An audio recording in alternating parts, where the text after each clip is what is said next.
സത്യമായിട്ടും ഇന്നലെ വരെ ഞാൻ ഇങ്ങനെയായിരുന്നില്ല. ഇന്നിപ്പോ ഏറ്റവും ചെറിയ തീരുമാനങ്ങൾ എടുക്കാൻ പോലും ഞാൻ ഒരുപാട് ചിന്തിക്കുന്നു. ഒരുപക്ഷെ ഇന്ന് എന്റെ ജീവിതത്തിലെ ഏറ്റവും പ്രധാനപ്പെട്ട ദിവസമായി മാറിയേക്കാം എന്ന പ്രതീക്ഷയിലാവും.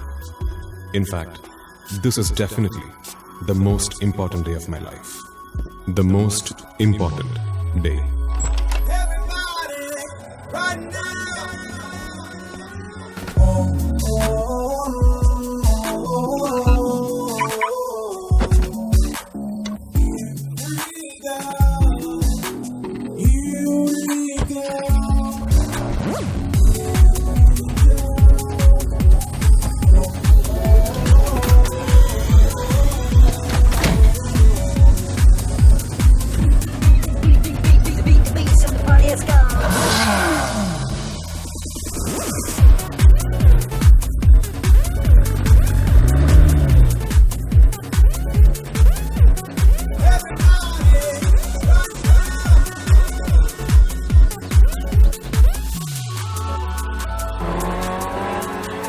ഒന്ന് കണ്ണടച്ച് തുറക്കുന്ന നേരം മതി ഒരാളുടെ ജീവിതം മാറി മറിയും. എന്റെ കാര്യത്തിലും ഏതാണ്ട് അങ്ങനെയൊക്കെ തന്നെ സംഭവിച്ചത്. കൃത്യമായി പറഞ്ഞാൽ 18 ദിവസം മുമ്പ് കുര്യനും കുമാറും എന്നെ കാണാൻ ഓഫീസിൽ വന്നതിട്ടാണ്. കൂടെ കുര്യച്ചാനുള്ളത് കൊണ്ട് ഞങ്ങളുടെ വരവെന്തിനായിരിക്കും ഊഹിക്കാമല്ലോ. അച്ചായനിപ്പോ ഒരല്പം കഷ്ടത്തിലാണെന്നുള്ളതും മിസ്റ്റർ വിജയ്ക്ക് അറിയാവുന്ന കാര്യമാണ്. പിന്നെ എനിക്കറിയാം. നേര് പറഞ്ഞ ഇയാളെ ആ കഷ്ടം തീർക്കാൻ എന്റെ ഒരു കിഡ്നി അങ്ങ് ദാനം ചെയ്താലോ എന്ന് ആലോചിച്ചിരിക്കുകയായിരുന്നു ഞാൻ. Is that made to be funny, Mr. Vijay? എന്തേ സുഖിച്ചില്ലേ? ചക്കച്ചുള പോലെ കാശണി വാങ്ങിച്ച് മുങ്ങി നടന്നിട്ട് ഒടുക്കം വക്കാലത്ത് പറയാൻ ആളെയും കൂട്ടി വന്നിരിക്കുന്നോടാ പന്ന. താൻ എന്തായി കാണിക്കുന്നത്? വിട്. Look mister Vijay, Pavan group of കമ്പനീസിന്റെ MD CS നമ്പ്യാർ സാറാണ് എന്നെ ഇങ്ങോട്ട് അയച്ചിരിക്കുന്നത്. അദ്ദേഹത്തിന് വളരെ വേണ്ടപ്പെട്ടയാളാണ് ഈ കുര്യച്ചായൻ. നേര് പറഞ്ഞ കഴിഞ്ഞ ദിവസം മാത്രമാണ് ഇയാൾ ഇത്രയും വലിയ ഫൈനാൻഷ്യൽ ക്രൈസിസിലാണെന്ന് സാർ അറിയുന്നത്. Now Nambiar sir is ready to clear all his liabilities, including yours. ആ നമ്പ്യാരോ ചാക്കയാരോ അതൊന്നും എനിക്കറിയണ്ട. I must get my money. 11,280 pound ഇന്ന് വരെയുള്ള പലിശ അടക്കം അത്രയുമാണ് ഇയാൾ എനിക്ക് തരാനുള്ളത്. അയ്യോ ഇല്ല കുമാറേ, എങ്ങനെ നോക്കിയാലും ഇത്ര എമൗണ്ട് വരികയില്ല. സത്യമായിട്ടും പലിശ ഇനത്തിൽ പലപ്പോഴായി 4,000 പൗണ്ട് ഞാൻ കൊടുത്തിട്ടുണ്ട്. ഓ മാപ്പിളെ, ഒരുമാതിരി കന്നാലി കച്ചവടം നടത്തുന്ന പോലെ എന്റെ ഓഫീസ് റൂമിൽ വന്ന് കയറി ഉണ്ടാക്കരുത്. കാശ് തന്നതിന് തന്റെ വല്ല തെളിവുണ്ടോ? ഉണ്ടോടോ തെളിവ്? അതിപ്പോ എന്തേ ഉണ്ടെങ്കിൽ കാണിക്കടോ. തന്റെ കയ്യിലുള്ള തെളിവ് കാണിക്കാൻ, അല്ലാതെ വെറുതെ കാണാകണോ പറഞ്ഞാ പോരാ. തന്റെ കയ്യിലുണ്ടെങ്കിൽ കാണിക്കടോ. If you have something in writing show it to me man. എനിക്കറിയാമായിരുന്നു അങ്ങനെ ഒരു തെളിവും കുര്യന്റെ കയ്യിലുണ്ടാവില്ല. പണത്തോടുള്ള ആർത്തി കൊണ്ട് മാത്രമല്ല ഒരു 4,000 പൗണ്ട് ഞാൻ അങ്ങ് കയറ്റി അടിച്ചത്. കാശ് തരാതെ എന്നെ അത്രക്കിട്ട് വലിപ്പിച്ചിട്ടുണ്ട് ഈ കുര്യൻ. പിന്നെ പവൻ ഗ്രൂപ്പ് പോലൊരു കമ്പനി ഇടപെട്ടതോടെ ചോദിക്കുന്ന കാശിൽ നിന്ന് മിണ്ടാതെ അങ്ങ് പോയിക്കോളൂന്നായിരുന്നു എന്റെ ധാരണ. പക്ഷെ അവിടെ എനിക്ക് തെറ്റി. അവൻ എന്നോട് കണക്കും ചോദിച്ചു, കാര്യങ്ങൾ കയ്യാങ്കളി വരെ എത്തുകയും ചെയ്തു. ഒടുവിൽ ഇങ്ങനെയൊക്കെയാണ് ആ സീൻ തീർന്നത്. ഇവന്റെയൊക്കെ ബലത്തിൽ ഇപ്പതാൻ പൊക്കോ. പക്ഷെ അതിരമ്പുഴ തന്റെ പെമ്പർനോത്തിയും പിള്ളേരും താമസിക്കുന്ന സ്ഥലം ഞാൻ സ്കെച്ച് ചെയ്തിട്ടുണ്ട്. പണി ഞാൻ നാട്ടി തന്നോളാം തനിക്ക്. നത്തിങ് കുര്യച്ചായ, ഇവനൊരു കോപ്പും ചെയ്യില്ല. Before that he will realize what we are. പിന്നെ നീ നിന്റെ നമ്പ്യാരും കൂടെ എന്നെ കയറിയങ്ങ് വഴിച്ചു കളയും. ഒന്ന് പോടാ, നമുക്ക് കാണാം. ഓ കണ്ടേക്കാം. അതവന് സീസനെ അറിയാഞ്ഞിട്ടാ. വാ പോ, നമുക്ക് പോ.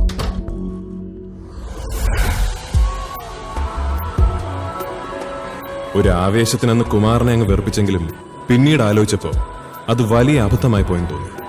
കാരണം മീശയിൽ പറ്റിപ്പിടിച്ചിരിക്കുന്ന ഒരു തുള്ളി വെള്ളം തുടച്ചു കളയുന്നത് പോലെ എന്നെ എന്നേക്കുമായി തുടച്ചു കളയാൻ മാത്രം ശക്തനായിരുന്നു കുമാറിന്റെ ബോസ് CS നമ്പ്യാർ. നിന്റെ ഈ ആർത്തി ഉണ്ടല്ലോ, കാശിനോടുള്ള ഒടുക്കത്തെ ആർത്തി, എഴുതി വെച്ചോ. അത് മാറിയാലേ നീ നന്നാവത്തുള്ളൂ.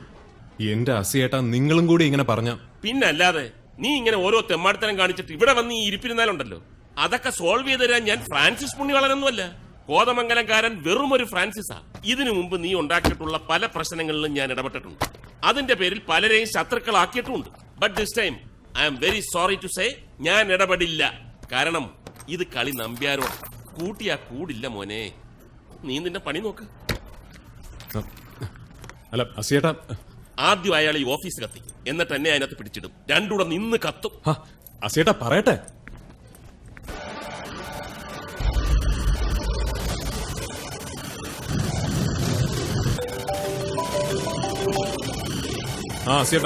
വിജയ്, നമ്പ്യാര് വിളിച്ചിരുന്നു. ഏ? നാളെ ഉച്ചയ്ക്ക് 2 മണിക്ക് റോയ്ഡോൺ പാർക്ക് ക്ലബിൽ വെച്ച് അയാൾക്ക് നിന്നെ മീറ്റ് ചെയ്യണമെന്ന് പറഞ്ഞു. എന്തിന്? അത് അയാൾക്കല്ലേ അറിയൂ. ആ പിന്നെ നമ്മൾ തമ്മിൽ എങ്ങനെയാ പരിചയം ചോദിച്ചപ്പോ ചില ഫംഗ്ഷൻസിലൊക്കെ വെച്ച് ജസ്റ്റ് കണ്ടിട്ടേ ഉള്ളെന്നാ ഞാൻ പറഞ്ഞിരിക്കുന്നത്. നീ അത് അവിടെ ചെന്ന് മാറ്റി പറയാമെന്ന് നിൽക്കണ്ട. അയാൾക്ക് എന്ത് തോന്നുന്നു? എന്ത്? അപ്പം മറക്കണ്ട, നാളെ ഉച്ചയ്ക്ക് 2 മണിക്ക് എല്ലാം പറഞ്ഞതുപോലെ. Good luck. അല്ല ചേട്ടാ, ഞാൻ hello hello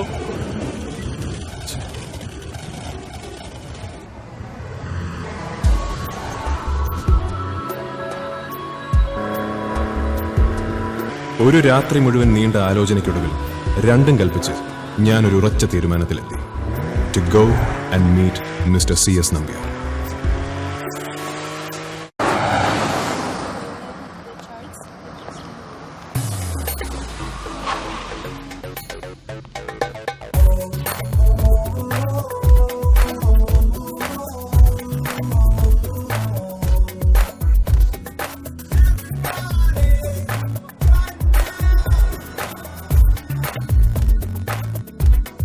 Excuse me.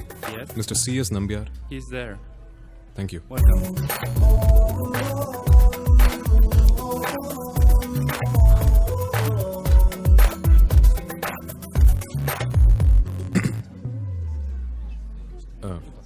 Nambiar sir.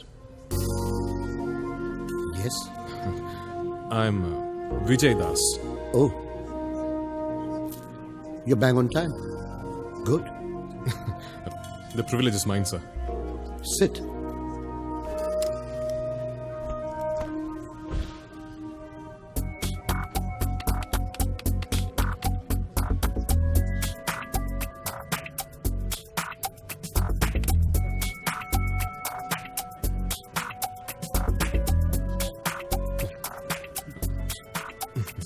So, how are things?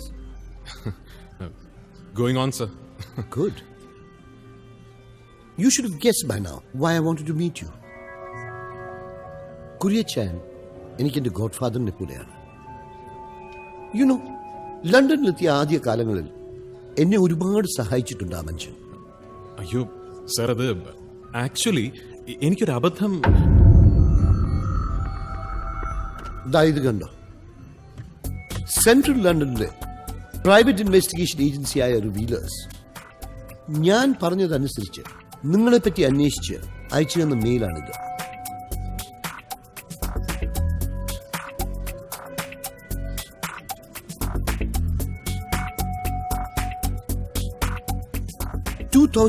നവംബറിൽ സ്റ്റുഡന്റ് വിസയിൽ വിജയ് ഇന്ത്യയിൽ നിന്ന് ലണ്ടനിലെത്തിയെന്നാണ് അതിൽ. Is that correct?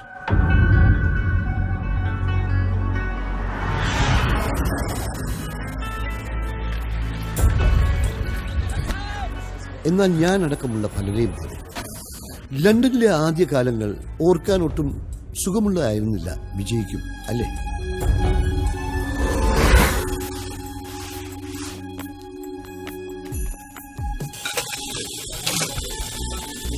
Washroom assistant, kitchen assistant, barman, അങ്ങനെ പലതരം ജോലികൾ.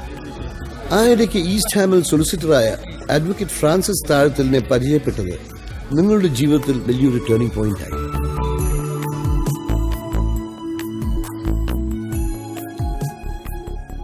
ശരിയാണ് സർ. ലണ്ടനിലെത്തിയ പിന്നെ പുറത്ത് പറയാൻ കൊള്ളാവുന്നൊരു ജോലി എനിക്ക് ആദ്യമായിട്ട് തന്നത് അസിയേട്ടനാ.